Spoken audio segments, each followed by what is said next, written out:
ভাইয়া 10 টাকা দামের আমাকে একটা চকলেট দিন। আচ্ছা, এই নাও।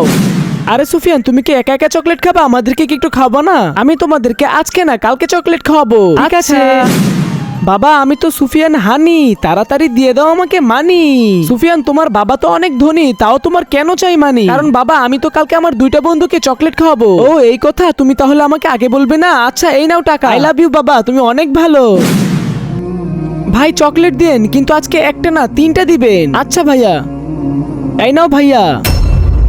কি হয়েছে ভাইয়া? ভাইয়া, আমার বাবার থেকে 200 টাকা নিয়ে এসেছি, কিন্তু ওটা তো হারিয়ে গিয়েছে। কিন্তু আমি তো আমার বন্ধুদেরকে কথা দিয়েছি যে আমি তাদেরকে চকলেট খাওয়াবো। এখন আমি ওদের চকলেট কিভাবে খাওয়াবো? ভাইয়া কান্না করো না, তুমি এই চকলেটগুলো আমার তরফ থেকে রেখে দাও, বন্ধুদের সাথে খেয়ে নিও। থ্যাংক ইউ ভাইয়া। ইয়ে বন্ধুরা দেখো, তোমাদের জন্য তো আমি চকলেট নিয়ে এসেছি। আরে চকলেট। থ্যাংক ইউ সুফিয়ান, তুমি আমাদের সব থেকে ভালো বন্ধু। ভিডিও ভালো লাগলে লাইক করে দিবেন।